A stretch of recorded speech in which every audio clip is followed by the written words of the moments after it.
Lou Cozolino, thanks again for joining us here on the Science of Psychotherapy. Great to see you. Same here. Good to see you guys. Yeah, good to see you again, Lou. It's terrific. You're looking fabulous as always, but you're going to be out here in just a few short months in August doing the Childhood Foundation conference down in Melbourne. Mm-hmm. Don't miss it. And we wanted to catch up with you and just explore some of the topics because, goodness gracious me, 4 presentations, many hours. We're actually thinking of calling it the Lou Cozolino show, but there's some other great people. I mean, Ed Trottick's going to be out here. The Porges will be out here. I mean, it's really fabulous.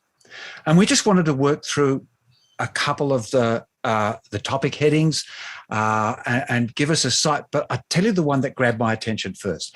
I'm looking there. You've got an opening plenary, and it's called The Executive Brains with an S on the end. And I went, hello, is that a typo or is that really interesting? And I have a feeling it's really interesting. Can we start on that one? Absolutely, yeah. Well, it could be determined whether it's really interesting, but I can certainly share with you what my thinking has been. It's been sort of a long, this whole notion about executive functioning and the executive brain has been sort of something that it's been stuck in my craw. I'm not exactly sure what my craw is, but it has been stuck in it ever since I began doing research, probably in the late 1970s, with clients with schizophrenia, and thinking about their, how their brains work, how their brains don't work, the difficulties they have, and all. And that was really my starting point. The first articles I ever read in neuroscience were a couple by a fellow named Carl Pribram, who used to be a very he was brilliant, but he was also fairly exploratory. He sort of went far afield with his thoughts, and I was reading his articles about problems in the hippocampus with rats and the behavioral changes they displayed.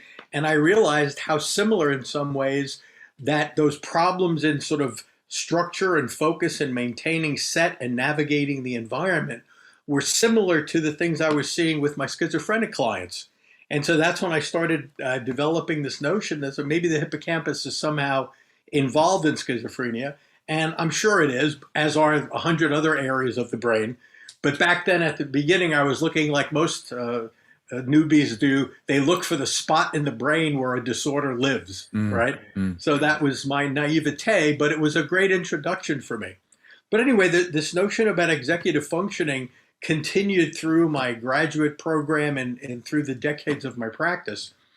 Most of the time, when people are referred with executive functioning problems, in quotes, it's because either they've had brain trauma or because they are not doing well in school, and the teachers start questioning. So they make the parents pay this inordinate amount of money to have these neuropsychological test batteries done, and and what you get back from them is that there are executive functioning deficits, which basically I've learned over the years means absolutely nothing when you get that feedback from a neuropsychologist, unless of course there's some organic problem.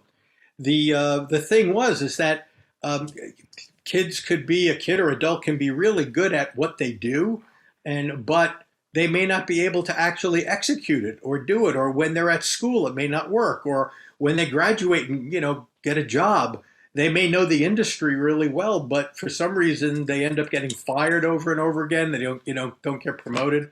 So the question really that started with, well, it's not, you can't really think of executive function as a solely cognitive process. So that's where it dawned on me, and I think certainly the work of Antonio Damasio back in the 80s and the 90s was very helpful to move that forward. But what I started thinking about is that there are a number of different networks that have to both develop and integrate with each other and kind of interdigitate and work well together in order for someone not only to be smart and have good problem solving skills and be able to think abstractly, but also be able to take that into the classroom or into their occupation or their life and utilize it. So that's when I started thinking about it. And a piece of the puzzle was when I don't know if you guys are familiar with this. It's called the P-fit theory of intelligence. Yeah, the P-fit theory is, well, let me start a step backwards and stop me if I get into too much weeds. If you're not interested, your audience probably won't be either. So just say, stop, shut up, and talk about something else. We're going good now. Keep going, Lou. So far, so good. Okay. So the standard dogma of executive functioning was that it was centered in the prefrontal cortex, and that that's where our sense of self, identity, our ability, the difference between humans and other primates existed in the prefrontal cortex. But then there was this research that you might find it interesting looking it up. It's P-FIT in capital letters. And what that means is a parietal frontal intelligence theory. Yeah. And so what these researchers found, and it makes so much sense neurologically, is they discovered that you can develop executive functioning problems by either having damage to the frontal lobes, to the parietal lobes, or to the connective material between them. All right? And so this now is an expansion of the standard dogma of that kind of executive functioning that's involved with navigating space and time and problem solving and abstract reasoning.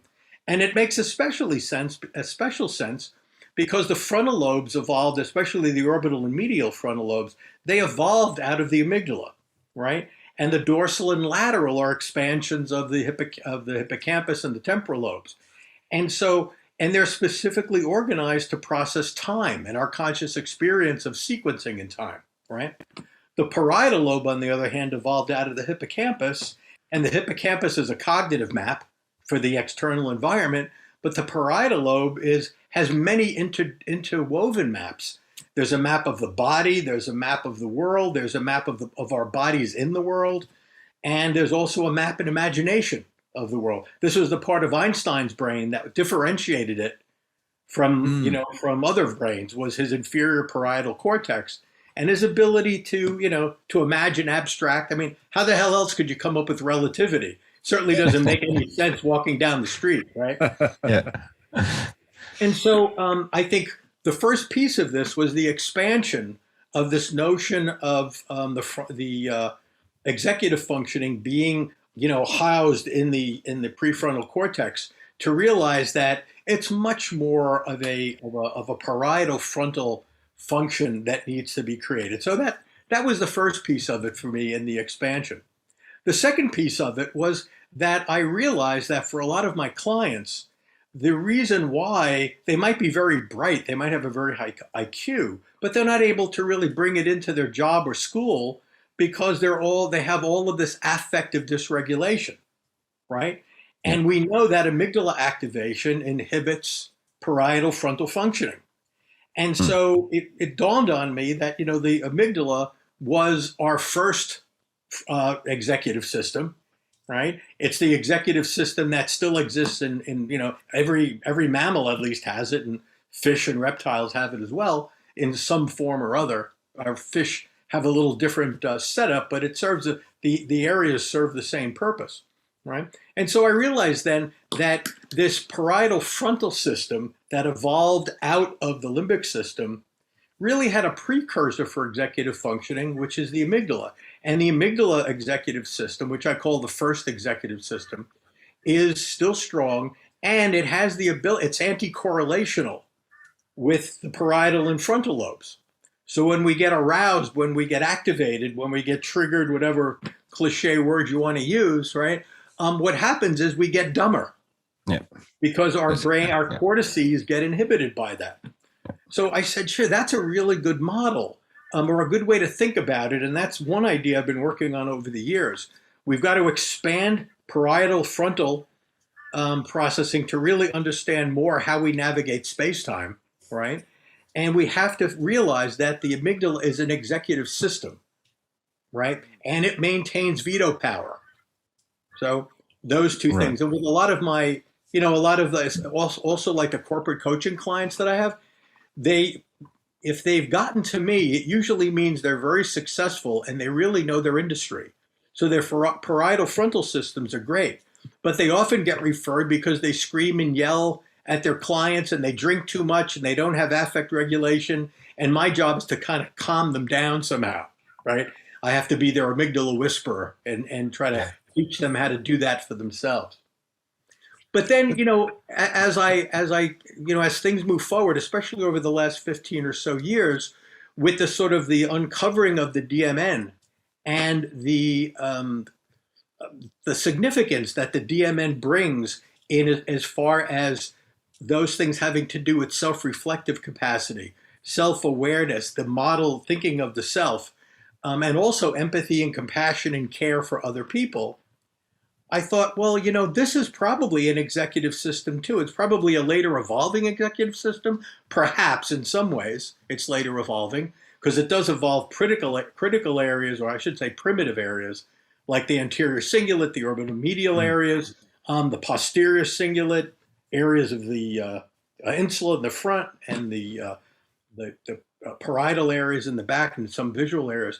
But when I thought, in thinking about this for my corporate clients especially, and then I brought it into psychotherapy, I thought of that, that might be the third executive system. That might be the third executive brain, because we're social critters. And in order to succeed in the world and navigate the world, we need to be connected to the group mind, and we need to have self-reflective capacity to know who we are.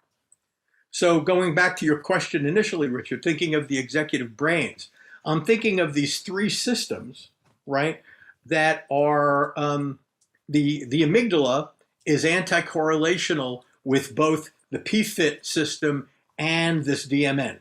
So just again, as we get aroused, as autonomic arousal increases, what you see is an inhibition of these other executive networks, right? Yeah. The between the DMN and the parietal frontal areas, there is some anti-correlational processing going on, but it's not complete. And when you think about what we're trying to do in therapy, right, thinking of these three executive brains, one of the things that we do primarily sort of first off is we develop a connection. We try to make someone feel calm and safe. So what we're doing is that amygdala whispering. We've got to calm down that first system because that first system is going to interfere with the other two. And then what we do, I think, at least what I do in my therapy, is I toggle back and forth between talking about things outside of the therapy and relationships and the past and memory, which are the domain of the frontal parietal, the cortical areas, and then also self-reflection and looking at this and having and developing insight and expanding that. So we know that the DMN and the frontal parietal systems are not they're somewhat anti-correlational, but I would imagine the optimal therapeutic activation would be a synergy or a connection between those two. So we can toggle back and forth between self-reflection, reflection on our lives, self-reflection to build a higher level of awareness relating those two. And this, so that's a thumbnail.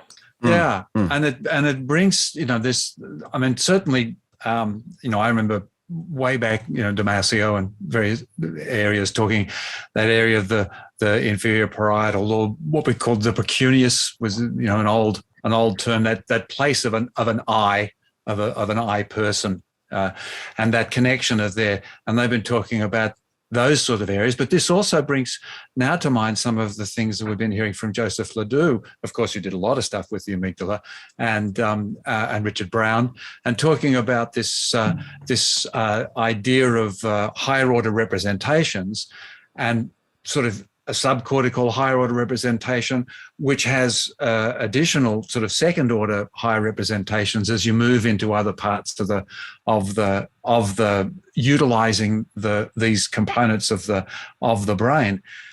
But it's really, really interesting. And, please comment on that. But I just want to chuck in the third thing for the stuff is this idea that we've named things to divide them and separate them, which is the negative scientific tradition. And this idea of this executive network, which is different from the default mode network, and then the salience network, which we also know, that their operations interactively and moving between one and the other is very similar to the necessity of moving to left and right hemisphere. This play that we're utilizing a system that likes to work itself and has worked itself out into these frameworks.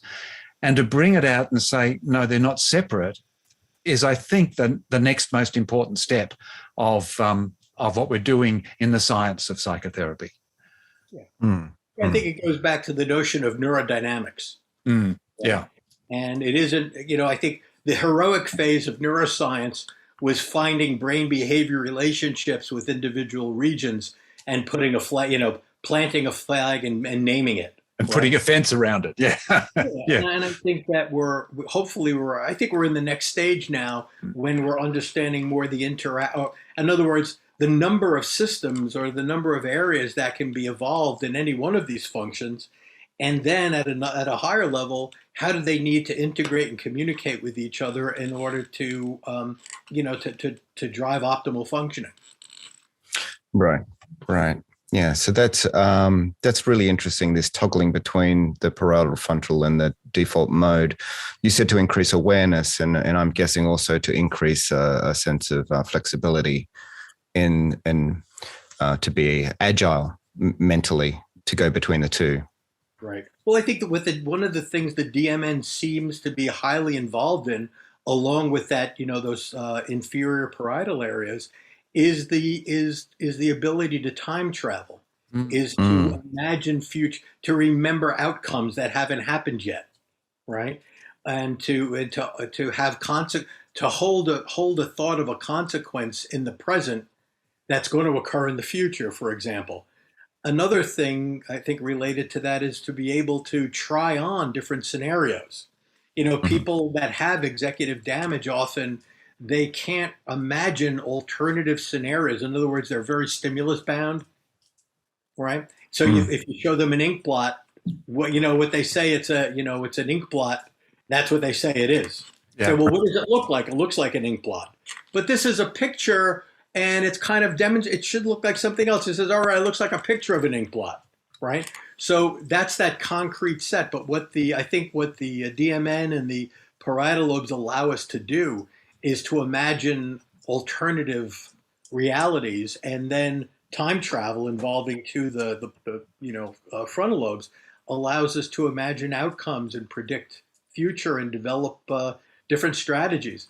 And I think one of the hallmarks, and I'm saying, I think that there's a continuing deficit of this with internet addiction, which is the ability to have an internal space, a safe internal space where you can retreat to and process thoughts and feelings, regulate emotions, sort of like a safe haven inside of yourself.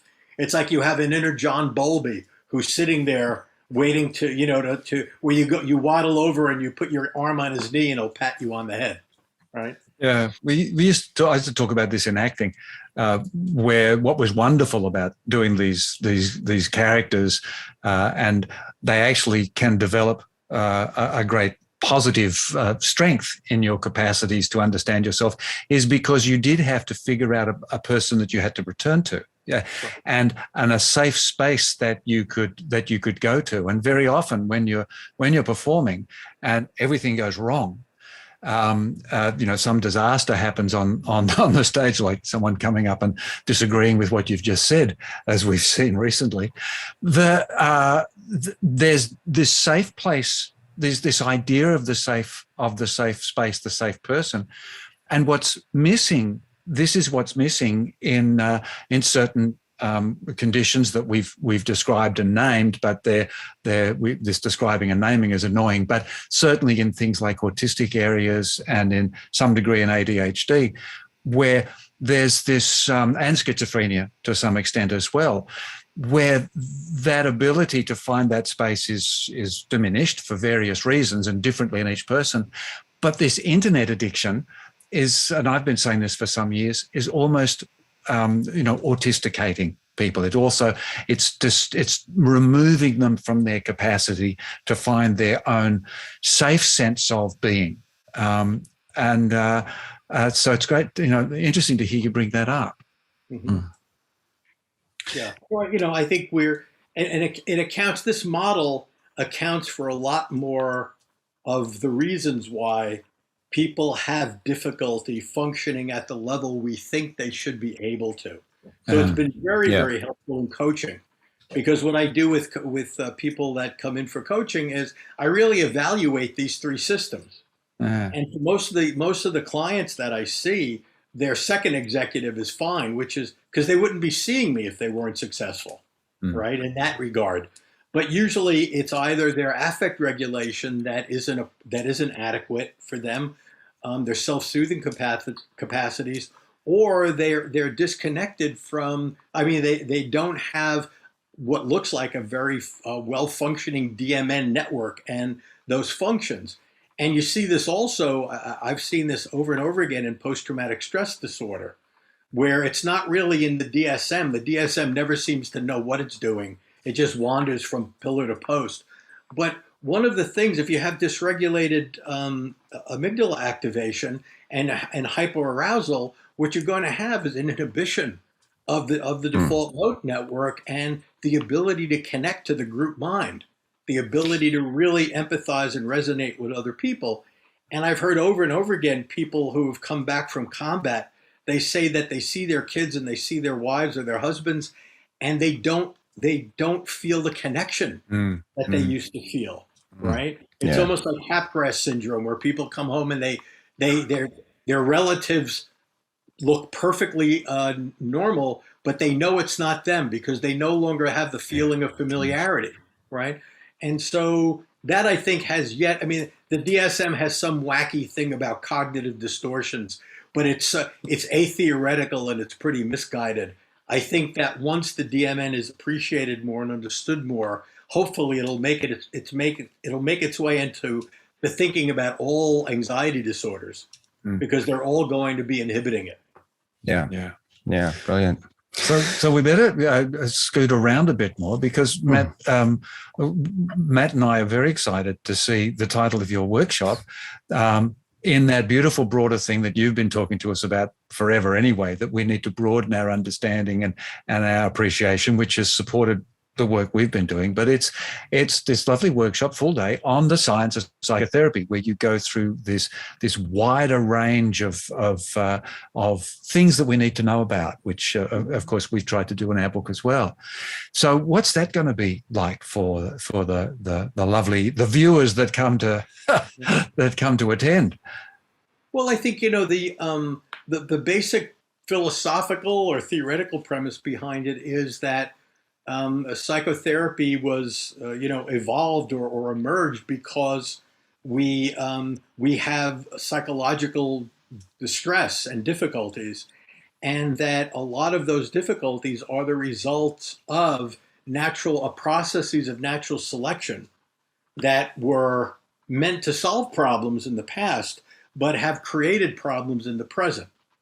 Right? So it's really sort of a smorgasbord of those sorts of things. Thinking about, instead of thinking in terms of diagnoses or treatments or that focus, thinking in terms of how have we as human beings been set up to struggle with anxiety, shame, confusion, misunderstanding, misinterpretation. And the common note is that I want to tie it to how the brain, how the mind emerges from the brain and how the brain organizes and constructs our experience of reality, but then target specific things that I think people would be interested in. So one example certainly is one that we're all familiar with, is the fact that we have this first executive, this amygdala system, that evolved at a time when we didn't have much of a cortex or culture or language or taxes or traffic, right? And so that's a sort of a good example of that. It's almost like it's kind of like the Paleolithic diet. Like our digestive systems evolved when we didn't eat every day and we had to expend a lot of energy to get the food. So we were probably in much better shape then than we are now, as a species. And so it's a similar model in that way. Things that people might not, they might find interesting, has to do with thinking in terms of the organization, the primitive organization of social groups before language and culture, right? And so my thoughts about that lately have been that that back before we had language or very sophisticated organizations, when we were relatively primitive mammals, what natural selection did was that it took our fear circuitry, or took this, our first executive, and what it did was it bootstrapped it to create social organization. So what that did was, the notion or the reality of an alpha emerged. And what an alpha is an organizing principle for group organization, right? So it can be male, female, it can be based on physical strength or longevity or intelligence or whatever. It's different across different species, right? But the problem, the solution back then, when we didn't have a cortex, was to be afraid of the person or the being who was sort of the strongest or the most powerful or was born into that position. And so everyone looks to the alpha because they're afraid of exile, being ostracized, and all of that. And that served as a very primitive way to organize a group.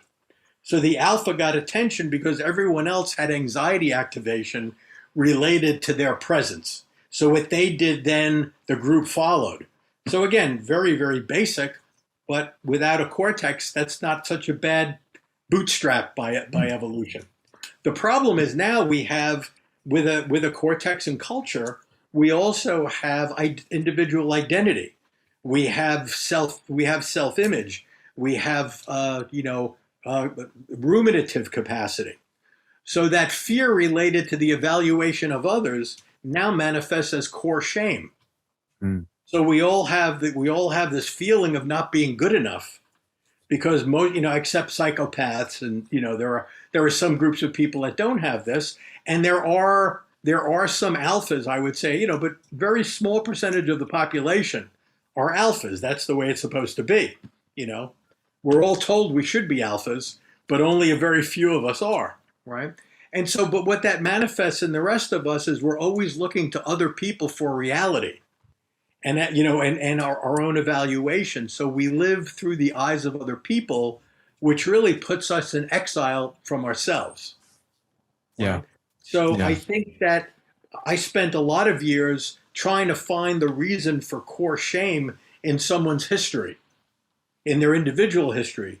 But I've sort of come to believe that we all have core shame based on our evolutionary history, and that some of our experiences will tend to amplify it. And certainly if we're prone towards anxiety disorders or dependency or those sorts of things, that whole beta status will be amplified. And for some people, it's almost like it makes them they sort of have omega status, because they're even the betas to the betas, right? Yeah. So this is something that we tend not to talk about in psychotherapy. I'm not sure, maybe ethologists talk about it, or primatologists or other groups, but this is an incredibly important and central part of all of our experiences. And this core shame that Brené Brown makes so much money talking about is an offshoot of this, is feeling, in AA, they talk about comparing your inside to other people's outside. All the internet stuff, the social media, where you're trolling other people's pages, and then half an hour after you get offline, you start becoming depressed, right? All of this stuff is not a deficit in you because of your individual history. We're hardwired for these things, and we've got to figure out conscious ways to counterbalance this stuff. Yeah, this is, what I was talking about in the Win or Lose a World book I did in 2006, not really understanding what I was talking about, but knowing what the experience was, this effect of externalized evaluation. And I know Steve Porges started to talk about this after he's been talking about it a bit more recently as well.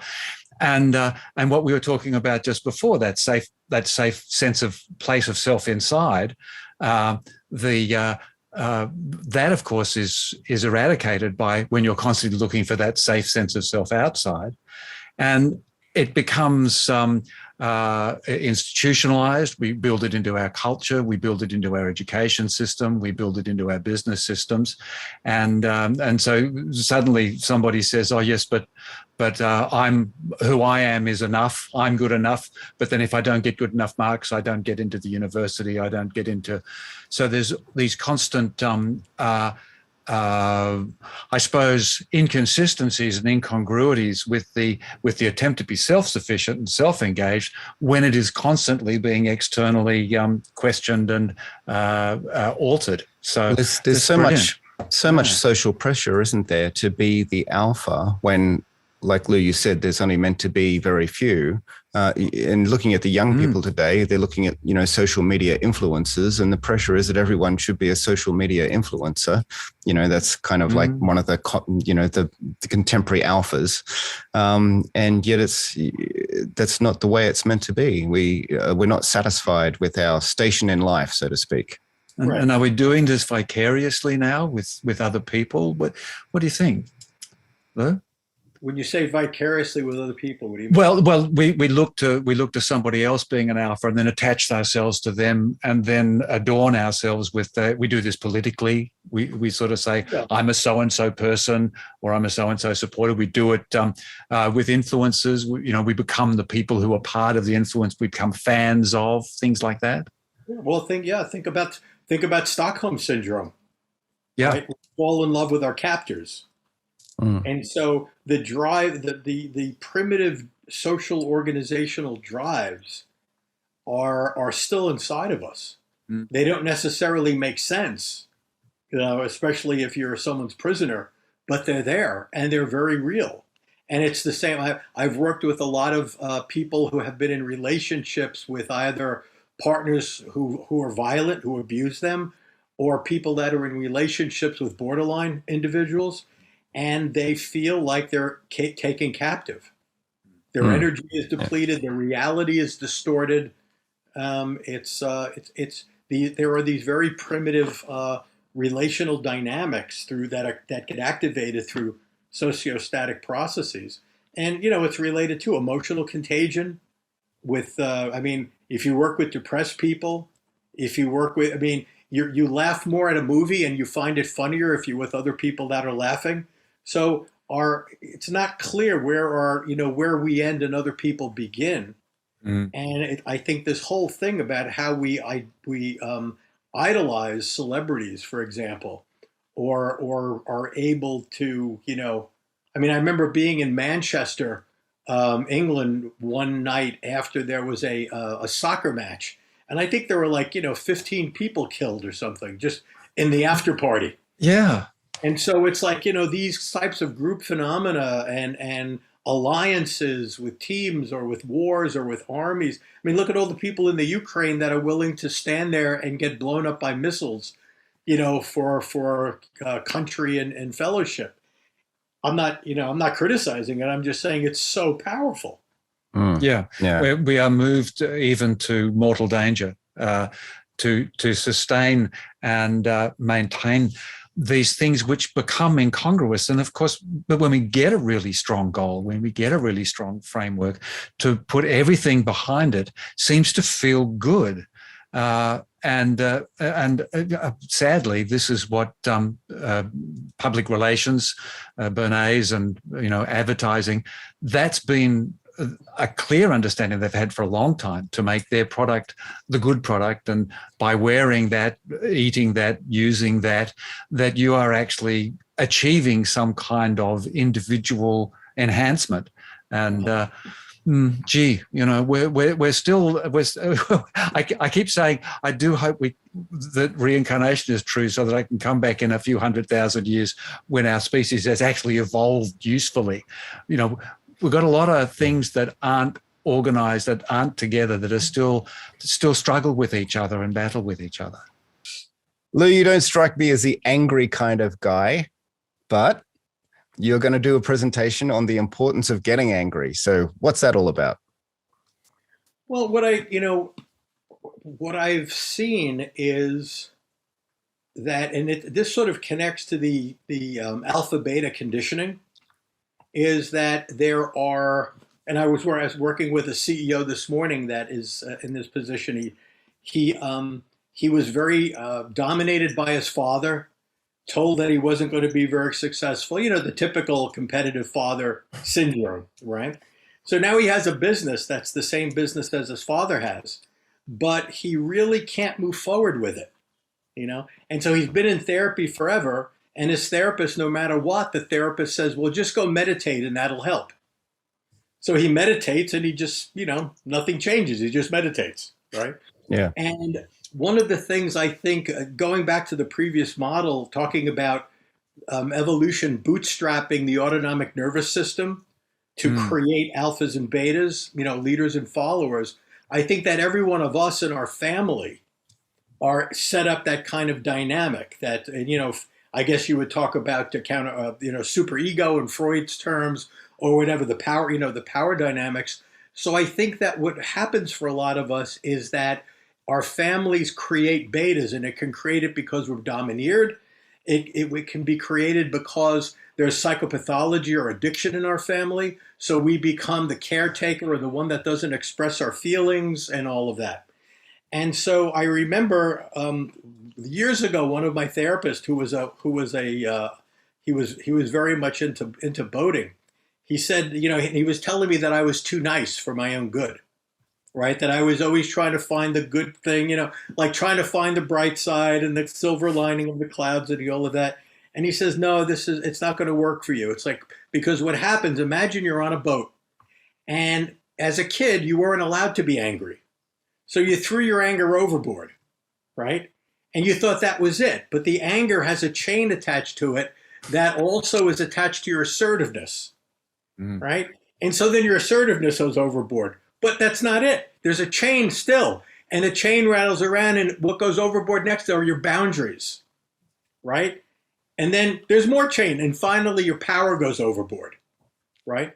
So the way I conceive of this is that we learn to dampen down our autonomic nervous system, right? We go into kind of when there's conflict or danger or whatever, we go into this parasympathetic mode, right? Which is sort of wait and see, be careful, don't make waves. But what that does is, it's a strategy during childhood that actually turns into a kind of a beta lifestyle, right? And so what I try to do with my clients is I try to get them to get angry, right? To act like they did back in the 60s. Remember, we used to beat the shit out of each other with those pillows, right? That went away. Back in the 60s, it was okay. 90% of therapists were men back then, and we liked beating the shit out of each other with patakas. But now 90% of the therapists are women, and they're justifiably afraid of, bringing out anger in men. And women also, there are different ways of interacting or settling, this, that, and the other thing. But I got to tell you, even with my female clients, the executives, it's like they swallow their words. They sit in meetings where they're smarter than all the guys, and they don't say anything. And I've got to figure out, with each of them, it's like, how do I get them angry, right? And usually their concern is, well, I don't want to be out of control. And so at that point, I have to say, listen, let's make a clear separation here. Rage is what you're afraid of. Yes. Right? Rage is a right hemisphere, out of control reaction to being cornered or being helpless. Right? Anger evolved along, it's a left hemisphere emotion. It evolved along with attachment. Because not only do you have to nurture your children and love them, you also have to protect them. And you have to protect yourself as well. And a lot of my clients, a lot of people I know are really good. If you go near their child, they'll rip your face off. But you can do anything to them and they lay down. Right. So it's sort of like this dissociative partition for them they were given permission to take care of others, but not themselves. And if you're a woman, you don't want to be a bitch. If it's a man, you don't want people to send you to anger management classes, or whatever. But the autonomic nervous system has two balancing opposing forces, and you can't give up one completely, right? Yep. You got to have both of them, and they have to be integrated, and they have to be balanced. And so I think defining carefully what contactful anger is and associating it with boundaries and assertiveness and power, it has been an incredibly important shift. Now, that doesn't mean people didn't have trauma and all sorts of bad things in their lives, right? But this is just human. This is the human condition, right? So, yeah, you might have some extra things to work through with this if someone has had a particularly traumatic or bad history. But this is the bed we all sleep in. It does seem to me, though, that we live in a rather fragile kind of, society. It's not very robust when it comes to someone raising their voice or expressing anger. So, and I'm seeing this as the pendulum swing. How do you react to someone like Putin? Yeah. Do you negotiate, or do you just hit him back harder than he's hit you? It's like every bully in high school. They never respect you until you fight back. But even simply that last sentence of President Biden in his speech the other day, where it was just really an angry response. It was that strong emotion. For God's sake, this man can't stay in power, and it really was more an emotive, sort of felt sentence. Yet, of course, it was pulled apart for being technical and deliberate and with some kind of secondary intention. But you see a few of the things. I don't want to go on about it, but Will Smith the other day at the academies, but we had a situation where we had Australian of the Year that was changing batons to the next one, and there was a convenient photo opportunity with the Prime Minister, and she doesn't think the Prime Minister has done a good job at all. So she sat with a scowl on her face and said, "No, I am still angry at this thing." And of course, it was criticised. And I think the point of what you're bringing across, which I think is more important, sure, there's criticism, sure, there's agreement, sure, there's disagreement. What it is it's not understood. And that must be the value of going to this really important workshop down in good old Australia in August. I like that tie-in, Richard. That was a good one. Yeah. Well, what are we here for? Yeah. Right. So quickly before we A&W root beer. That's right. Yeah. I'm an old actor. I'm from the old school. Now, before we finish up, let's just touch on the heroic journey. Just very briefly, Lou, what's that all about? Well, it's I think it's thinking about using the heroic journey simultaneously as a model for the therapeutic process. This is Campbell's hero's journey? Yep. Yeah. And also using it as the model for the growth of the therapist and the development of the therapist. Mm-hmm. And so often when we're doing our work, we realize that we're on the same path as our clients. Sometimes we find that they're far ahead of us. Yeah. Right. Yeah. And we feel sort of fraudulent trying to lead them through things. And so I guess, when I think about this presentation, from my perspective, it's really what I wanted to do is kind of a pep talk and something encouraging for therapists, because I know, right. I supervise a lot of therapists all over the world via Zoom, and I know how isolated they are, how afraid they are, how insecure they are. They're always looking to oh my God, there's another set of letters I can get after my name. I better get them, in order to be legitimate. And, to where the signature at the bottom of their page is longer than the emails that they send, right? But it really isn't, it's that searching for something that really is inside of you, going back to the DMN and all of that and the alpha, all of this stuff ties together. It's all, I'm basically giving the same talk in from 20 different directions with different language and different science behind it.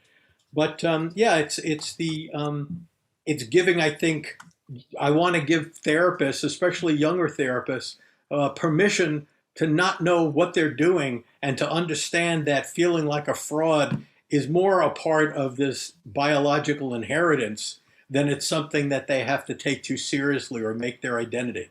I'm glad they feel insecure to the degree to which it drives their learning. Yeah. But insecurity only has so much value. Well, I think this thing that you're talking about is this idea that you can look at things from many different directions, because essentially it's all about us. It's the person is in the center. I mean, we've tried to say that in the beginning of our book, sort of saying, okay, our book's got lots of chapters, got lots of sections, got lots of bits and pieces, but that's us just taking a whole person and looking at a small section for a moment. We immediately want you to come back out. And it's a beautiful rundown that you've got there, sort of, ending with that heroic journey where you're offering back something, for them to take positively away after, beating them around the head with their brains are in weird systems and they've got to get angry. And but it is going through. Your presentations, I can see now, are a whole process. If by going start to finish, and I look forward to being there and going through that. There's a million things that you haven't said, and I want to hear some of those. So that was fantastic. Thanks, Lou. Brilliant. Well, thank you, Lou, for spending the time with us today, and we do look forward to you coming out to Oz. But in the meantime, we just do encourage people to connect with all of your resources, of which there are many, and we'll have links in the show notes. But for today, thanks again, Lou. It's great to catch up. Thanks for having me. It's wonderful to talk to you. We'll see you soon. All right. Take care. Bye.